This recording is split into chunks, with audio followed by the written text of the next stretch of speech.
ام فضل رضی اللہ تعالیٰ عنہ ایک صحابی ہیں، حضرت عباس کی بیگم ہے، رشتے میں آپ علیہ السلام کی چاچی بنتی. انہوں نے کہا ٹھہرو تمہارا میں حل کرتی. انہوں نے ایک دودھ کا پیالہ لے گن ایک آدمی کو دیا کہ جاؤ حضرت کو دے کے آؤ، اگر پی لیا تو روزہ نہیں ہے اور اگر نہ پیا تو پھر روزہ ہے. فجر کے بعد کافی دعا لمبی ہو جانے کے بعد آپ اونٹنی پہ بیٹھے بیٹھے مسکرائے، ہنسے. تو حضرت ابو بکر عمر رضی اللہ عنہ ساتھ تھے. انہوں نے کہا یا رسول اللہ ضحکت فی ساعۃ ما کنت تضحک فیہا، آپ کو کبھی کبھی اتنی صبح ہنستے ہوئے ہم نے دیکھا نہیں ہے، وہ خاص وجہ ہے ہنسنے کی؟ اضحک اللہ سنک، آپ نے 63 اونٹ اپنے ہاتھ سے ذبح فرمائے، ان کا نحر کیا. اور لوگوں نے عجیب منظر یہ دیکھا کہ اونٹ لڑائی کرتے تھے اس بات پہ کہ میں پہلے جاؤں اور میں پہلے جاؤں اور میری پہلے باری آ جائے اور میں پہلے قربان ہو جاؤں، اور اللہ کے نبی کے ہاتھ سے میں پہلے ذبح ہوں. طواف زیارت آپ نے پیدل نہیں کیا، سواری پہ کیا، چونکہ رش بہت زیادہ تھا.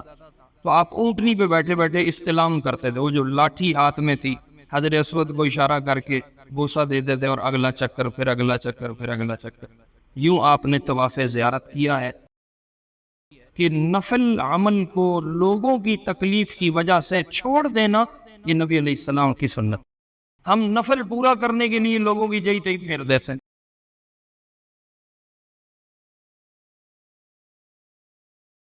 صلى عليك الله صلواتا دائما فالعز والفوز ليس إلا فيك.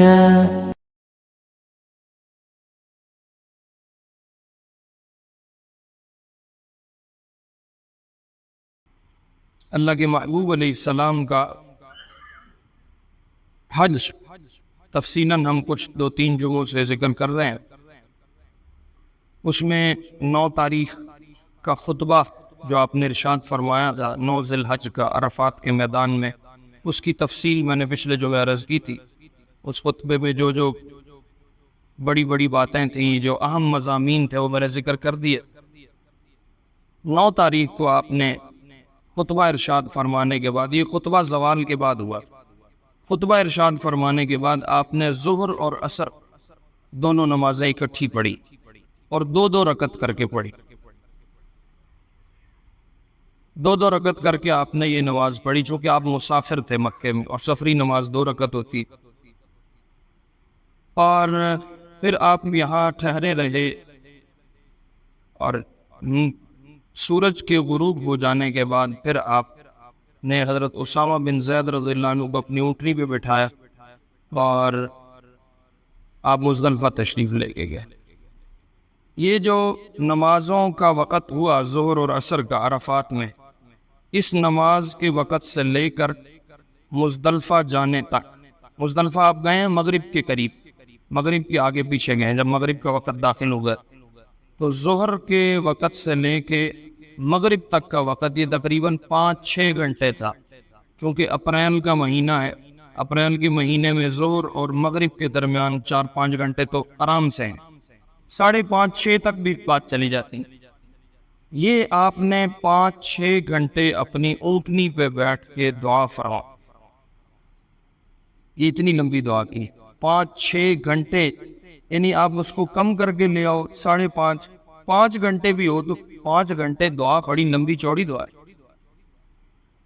ساری دنیا سے لوگ جاتے ہیں حج کرنے، آپ میں سے بھی بہت سارے گئے ہیں، اس سال بھی گئے ہوئے. بہت زور مار لیں، اپنے سارے غم نکال لیں، اپنی ساری ٹکڑے سنا لیں، اور تب بھی گھنٹے سے اوپر نہیں جا سکتے. بہت ہو تو 1 گھنٹہ. یہ 5-6 گھنٹے آپ اونٹنی میں بیٹھ کے دعا کرتے رہے اور ایک کیفیت سے آپ دعا مانگتے رہے. کبھی ہاتھ یہاں آ جاتے تھے، کبھی ہاتھ کندھوں سے اوپر چلے جاتے تھے. لمبی دعا فرمائی. اس دعا میں کیا کیا مانگا ہے، کچھ دعائیں ثابت بھی ہیں، صحابہ نے سن لی تو وہ نقل کر دی.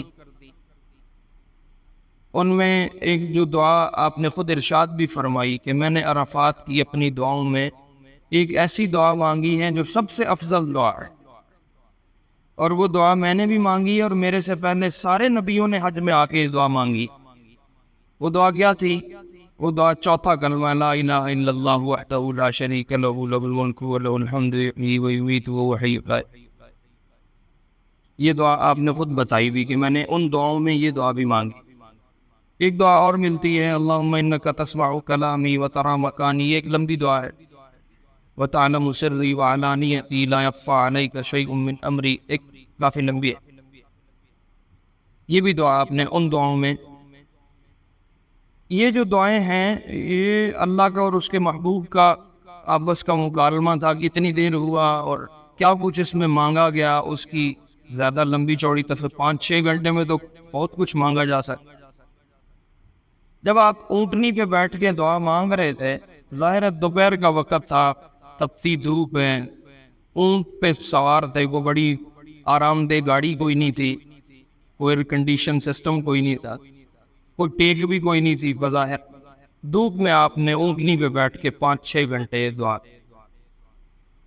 ان دعاؤں میں آپ نے اللہ سے اپنی امت کے لیے بخشش بھی مانگی، حدیث سے ملتا ہے کہ اللہ تو میری امت کے لیے بخشش کر۔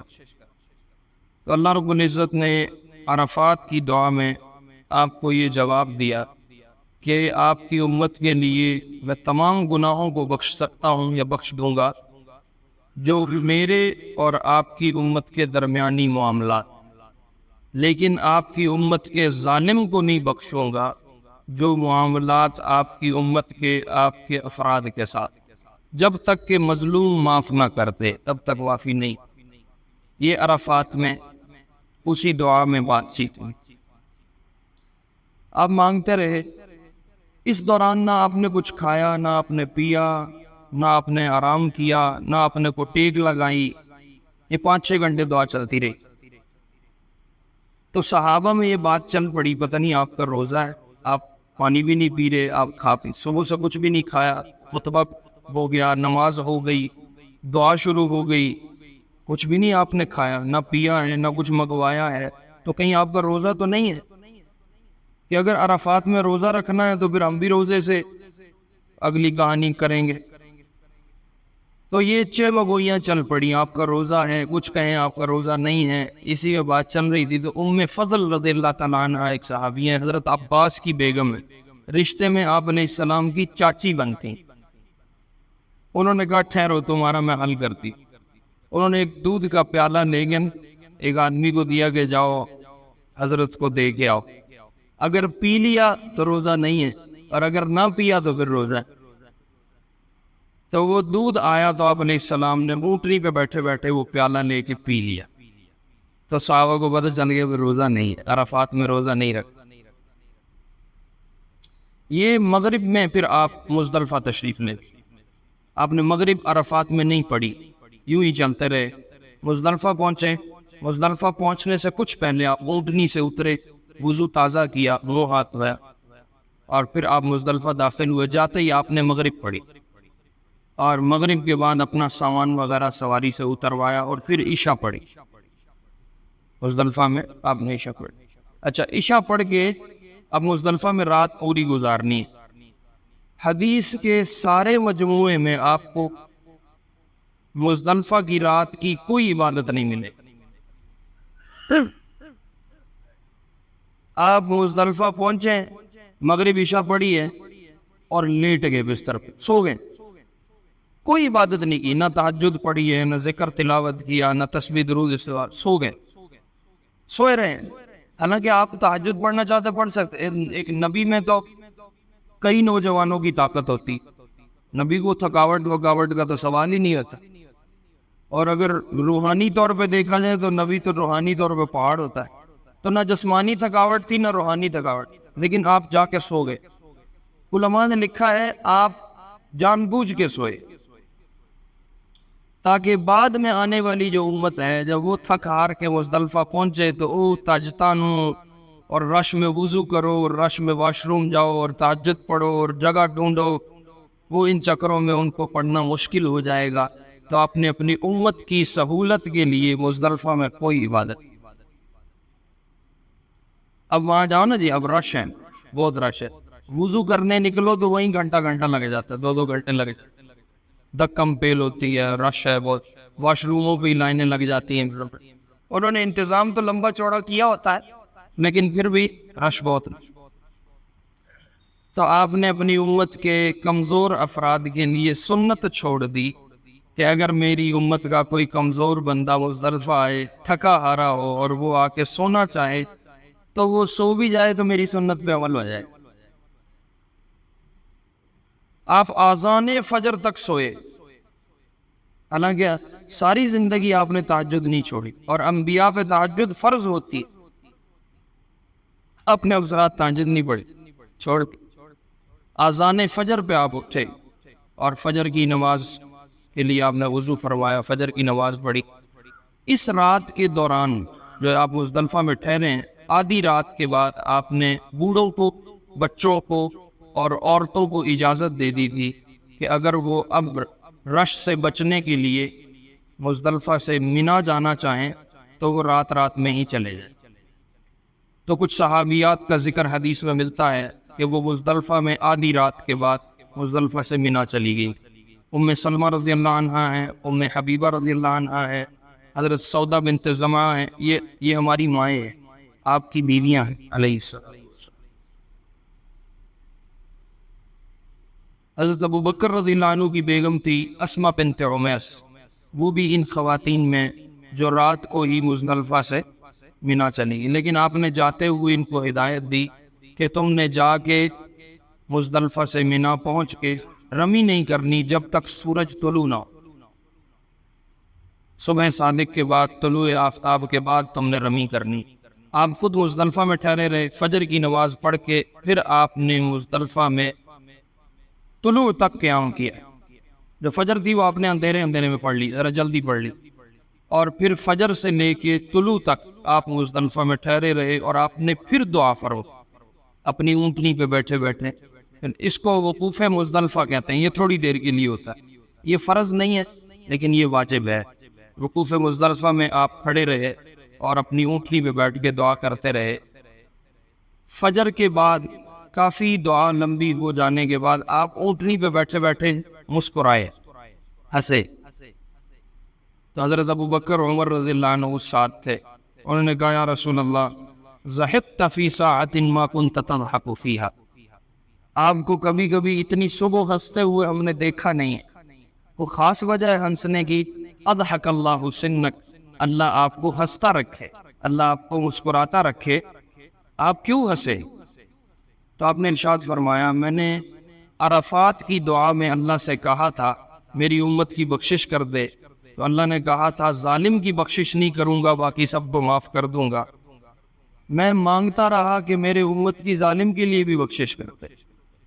اب مزدلفہ پہ بھی میں نے آ کے زور لگایا, اب اللہ نے مجھے کہا اچھا میں تیری امت کے ظالم کی بھی بخشش کروں. کہا میں نے اپنے اللہ سے درخواست کی کہ مظلوم کو تو اپنی رحمت سے بہتر بدلہ دے دے, اس کا جو ظلم زیادتی ہوئی ہے تو اپنی رحمت سے اس کو بدلے دے دے اور میری امت کے ظالم کو بھی معاف کر. تو کہا مزدلفہ والی دعا میں اللہ نے میری اس دعا کو بھی مان لی.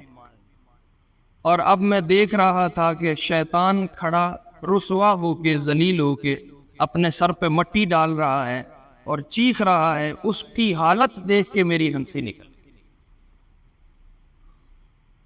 علیہ الصلاۃ والسلام, اللہ کے محبوب کے اس امت پہ بڑے احسانات, بڑے احسانات. یعنی ساری زندگی ہم ان کے احسانوں کے بدلے گزارنا چاہے تو زندگی تھوڑی ہے. اور یہ ایسی بے وفا امت ہے کہ 2 ہفتے, 4 ہفتے, 2 مہینے یہ اس نبی کو یاد ہی نہیں کرتے. بتسلی سے بیٹھ کے اس نبی پہ بندہ درود ہی پڑھ رہے, ہمارے لیے کھپتا گیا ہے, سفارشیں کرتا گیا ہے, تھکتا گیا ہے.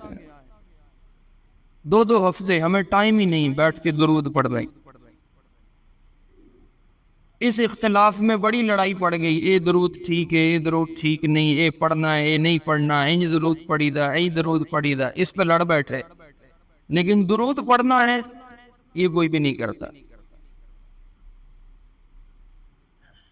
اللہ کے نبی علیہ السلام کے احسانات کو یاد کیا جائے، ہمارے لیے کتنے پریشان، کتنی دعائیں، کتنے استغفار، کتنی معافیاں لے کے دے گئے۔ اچھا چلو وہ تو ایک پچھلی کہانی، جس کی سفارش پہ جنت جانا ہے، جس کے حوض کوثر سے پانی پینا، جس کے جھنڈے کے نیچے جنت کی بات ہے، جس نے ماننا ہے کہ یہ میرا امتی ہے تاں جنت کی مہر لگنی، اس نبی کو یہ امت مہینوں مہینوں یاد ہی نہیں۔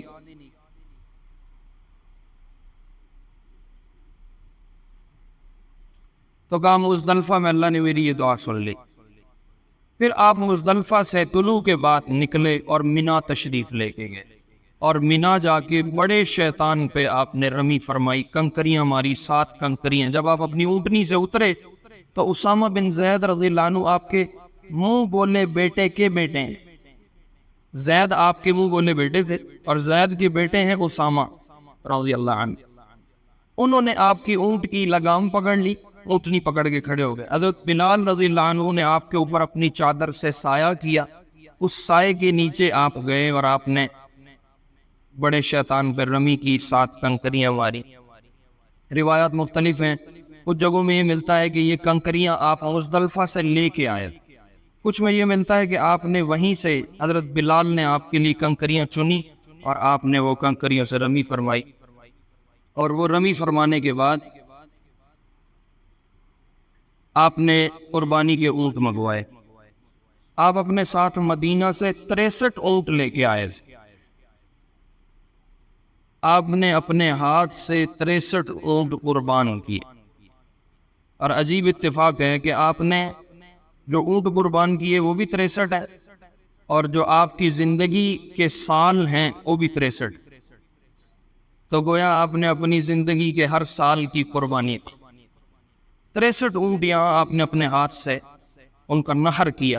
اونٹ پہ چھری نہیں پھیری جاتی کیونکہ وہ کھڑا ہوتا ہے، اونچا ہوتا ہے، اس کو نیچے سے نیزہ مارتے ہیں یہاں رکھ کے شریان پہ، وہ نیزہ مارنے سے اس کا خون نکلتا، پھر وہ گرتا، پھر اس کو چھری پھر جاتی۔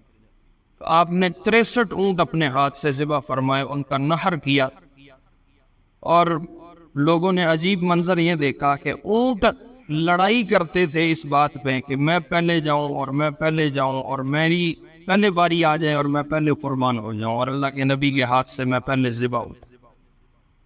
آپ نے 5 اونٹ منگوائے، 63 اونٹ تھے، 5 منگواتے گئے، پھر ایک کو پکڑتے تھے، اس کو نہر کرتے تھے، پھر دوسرا اس کو نہر، 63 اونٹ آپ نے نہر فرمائے۔ ٹوٹل آپ کی جو قربانی ہے حج پہ وہ 100 اونٹ، 63 آپ نے اپنے ہاتھ سے کیے، 37 اونٹ پھر آپ نے حضرت علی کے حوالے کر دیے کہ یہ تم کر دو۔ تو پھر حضرت علی رضی اللہ عنہ نے 37 اونٹوں کو نہر کیا اور ان کی قربانی ہوئی۔ 100 اونٹ آپ نے حج پہ قربان فرمایا، اور آپ نے حضرت علی کو ہدایات دیں کہ سارے اونٹوں میں سے ایک ایک بوٹی لے لو اور اس کو چولہے پہ چڑھا دو، اور باقی اونٹ سارے مجمع، جتنا گوشت ہے سارے مجمع کے لیے کھول دو، جس نے جتنا لینا ہے وہ لے لیں۔ ایک ہانڈی خود چڑھوا لی سارے اونٹوں میں سے تھوڑا تھوڑا لے کے، اور باقی سارا گوشت آپ نے تقسیم فرما دیا۔ اور آپ کی بیویوں کی طرف سے ایک گائے ذبح کی گئی، بیویوں کی قربانی الگ دی، گائے ذبح کی گئی۔ اس سے بھی پتہ چلتا ہے کہ شوہر قربانی الگ کرے، بیوی قربانی الگ کرے۔ شوہر اگر کرتا ہے تو بیوی کی طرف سے ادا نہیں ہوگی، بیوی اگر کرتی ہے تو شوہر کی طرف سے ادا نہیں ہوگی۔ ہمارے ہاں چونکہ زکوٰۃ کا اور قربانی کا زیادہ مسائل لوگوں کو پتہ نہیں ہے، تو وہ کہتے ہیں بس ابے کر دی تھی سارے کارن لوگ ہوگی، شوہر نے کر دی تو بیوی کی طرف سے بھی ہوگی۔ نہیں، ایسے نہیں۔ زکوٰۃ اور قربانی کے مسائل جب آئیں گے پھر اس کی تفصیل کریں گے۔ بہرحال آپ علیہ السلام نے اپنی طرف سے 63 اونٹ ذبح فرمائے اور بیویوں کی طرف سے الگ ایک گائے قربان کروائی، اور حضرت علی سے ارشاد فرمایا کہ جنہوں نے اس کو صاف کرنا ہے، ان اونٹوں کو ظاہر صفائی بھی تو ہونی ہے، کھال اترنی ہے، اس کا وہ ساری علائشیں نکلنی، تو جو صفائی کرنے والے ہیں ان کو اونٹوں کے گوشت میں سے اجرت نہیں دینی، ان کو میرے پاس بھیج دینا، میں اپنے پاس سے ان کو اجرت دوں گا۔ اس سے یہ مسئلہ علماء نے لکھا ہے کہ گوشت کی شکل میں صفائی کی اجرت دینا جائز نہیں۔ الگ پیسے دیے جائیں، الگ اجرت دی جائے. گوشت ویسے ہدیہ کرنا چاہو تو کر سکتے ہو، اس کو صفائی کے بدلے میں نہیں دے سکتے. پھر آپ نے حلق کروایا. آپ نے معمر بن عبداللہ رضی اللہ عنہ ایک صحابی تھے مکے میں، ان کا کام تھا حجامت کرنا. آپ نے ان کو بلوایا، پاؤں کے بل آپ بیٹھ گئے اور آپ نے اپنا حلق کروایا. پہلے دائیں طرف سے پھر بائیں طرف سے. آپ نے یوں ہاتھ رکھ کے اشارہ کیا معمر یہاں سے شروع کرو. تو معمر نے پہلے دائیں سائیڈ اتاری. وہ جتنے بال اترے آپ نے صحابہ جو قریب تھے ان میں بانٹ دیے. کسی کو 2-4 آ گئے، کسی کو 5-7 آ گئے، کسی کو 10-20 آ گئے. وہ آدھے سر کے بال آپ نے تقسیم کر دیے. پھر دوسرے آدھے سر کے جب اترے تو آپ نے ابو طلحہ انصاری رضی اللہ عنہ ایک صحابی، ان کو بلایا اور اپنے بائیں سائیڈ کے سارے بال ان. حضرت خالد بن ولید رضی اللہ عنہ نے ابو طلحہ سے کچھ بال مانگ لیے کہ مجھے کچھ تھوڑے سے، تو ابو طلحہ نے ان کو کچھ بال دے دیے. حضرت خالد بن ولید رضی اللہ عنہ نے وہ بال لے کے اپنی ٹوپی میں سلوا لیے. ٹوپی جو سلائی ہوتی اس کے اندر وہ اللہ کے نبی علیہ السلام کے بال رکھوا کے وہ سلوا لیے. جب کسی جنگ میں جاتے تھے تو پہلے اس ٹوپی کو اپنے سر پہ پہنتے تھے اور اس کے اوپر لوہے کی ٹوپی پہنتے تھے اور فرماتے تھے جب تک یہ ٹوپی میرے سر پہ رہتی ہے مجھے یقین ہوتا ہے کہ مجھے کوئی مغلوب نہیں کر سکتا. قصہ آگے لمبا ہو جائے گا، میں تو حج بیان کر رہا ہوں. ایک موقع پہ وہ ٹوپی گم ہو گئی تو پنجابی جاتے وقت پہ گیا. جب تک وہ ٹوپی نہیں ملی وہ جنگ مصیبت بنی رہی. پھر حضرت خالد بن ولید کی بیگم وہ بھاگ کے ٹوپی پیچھے پہنچائی. حضرت خالد نے اپنے سر پہ پہنی اور اللہ نے اس جنگ کو فتح دے دی رضی اللہ عنہ. پھر آپ نے اپنے ناخن اتروائے پاؤں کے، ہاتھوں کے، اور آپ نے فرمایا یہیں دفن کر دو. تو جہاں آپ نے حلق کروایا تھا وہیں وہ دفن ہوئے. جب آپ کا حلق ہو گیا آپ نے حضرت علی سے پوچھا کھانا تیار ہے؟ وہ کہنے لگے تیار. ہم نے کہا لے آؤ. پھر آپ نے وہ کھانا کھایا، وہ بوٹیاں کھائیں، شوربہ پیا. یہ حدیث میں ساری بات، بوٹیاں کھا کے شوربہ پیا. پھر آپ نے اپنے کپڑے بدلے اور اونٹنی پہ سوار ہوئے. یہ جو پیچھے 2-3 دن کی میں نے آپ کو 8 ذی الحجہ، 9 ذی الحجہ، 10 ذی الحجہ، یہ جو 3 دن سنائے ہیں اس میں آپ کے نیچے جو اونٹنی تھی اس کا نام ہے قصوہ. اب جب آپ قربانی کر کے گوشت کھا کے دوبارہ اونٹنی پہ سوار ہوئے، اب اونٹنی تبدیل ہوئی. اب جو اونٹنی آئی اس کا نام تھا جدع. یہ آپ کی اونٹنیوں میں سے ایک اونٹنی، اس پہ آپ سوار ہوئے اور پھر آپ مکے تشریف لے کے گئے مسجد حرام کی طرف اور وہاں آپ نے طواف زیارت کیا. طواف زیارت آپ نے پیدل نہیں کیا، سواری پہ کیا. چونکہ رش بہت زیادہ تھا تو آپ اونٹنی پہ بیٹھے بیٹھے استلام کرتے تھے. وہ جو لاٹھی ہاتھ میں تھی حجر اسود کو اشارہ کر کے بوسہ دیتے تھے اور اگلا چکر، پھر اگلا چکر، پھر اگلا چکر. یوں آپ نے طواف زیارت کیا ہے اور یہ آپ نے اونٹ کے اوپر بیٹھ کے کیا ہے. آج کل نا سعودی حکومت نے وہ اوپر گاڑیاں چلائی ہیں، الیکٹرک گاڑیاں چلی ہیں. طواف کرنا ہو تو وہ کچھ ریال لیتے ہیں، وہ آپ کو گاڑی دے دیتا ہے، گاڑی میں بیٹھ کے طواف کر لو. وہ جو گاڑیاں چلائی ہیں نا وہ اس حدیث سے ثابت ہے کہ آپ نے طواف زیارت کو اونٹ پہ بیٹھ کے چکر کاٹے تھے. تو وہ کہتے ہیں ہوں اج کل دا اٹھ گڈیاں نے تے گڈیاں تے چڑھ جاؤ تے اپنا طواف کر. یوں آپ نے طواف زیارت فرمایا. طواف زیارت کے بعد آپ نے 2 رکعت نماز پڑھی اور پھر آپ واپس تشریف لے آئے اور مینا میں آ کے آپ نے پھر قیام فرمایا.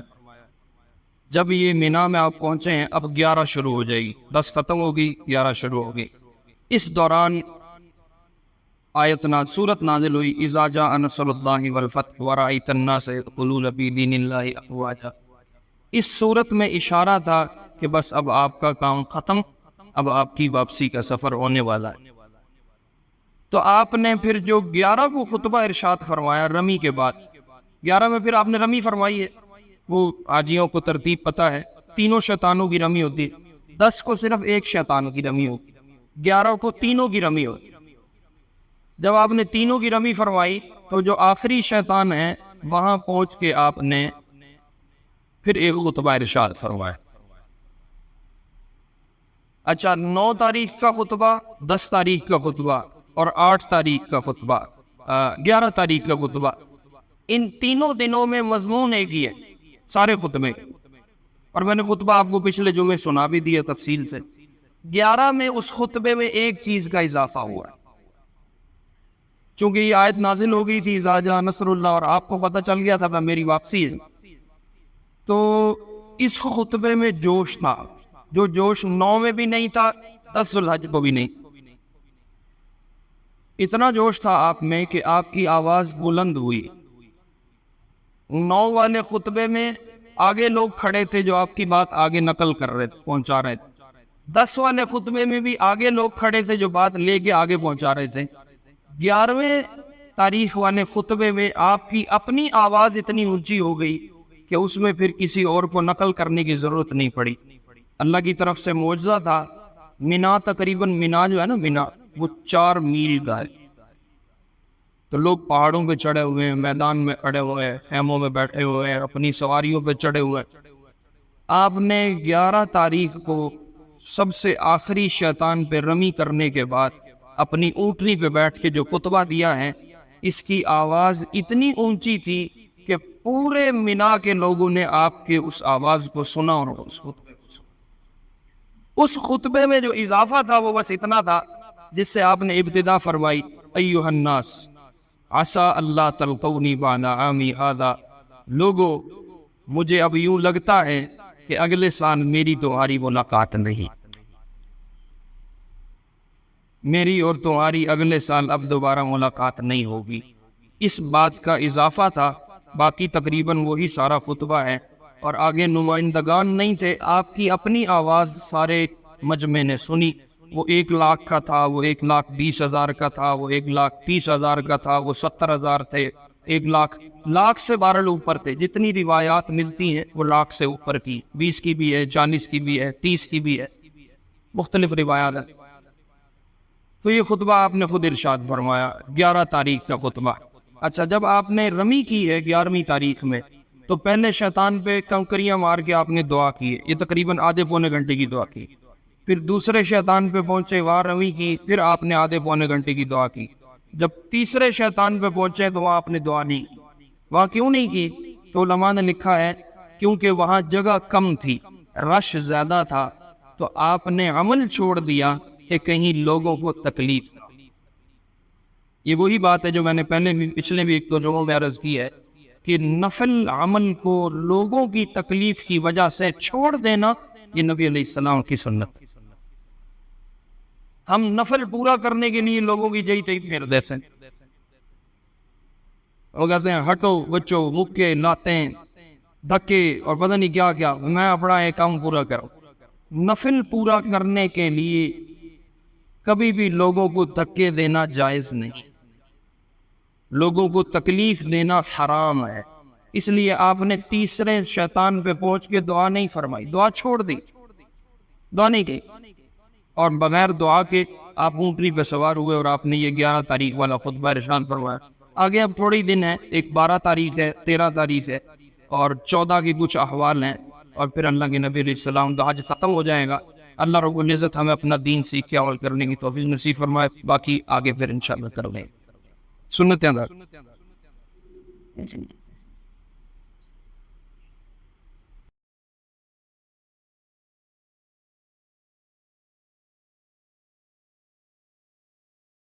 صلى عليك الله صلواتا دائما فالعز والفوز ليس إلا فيك.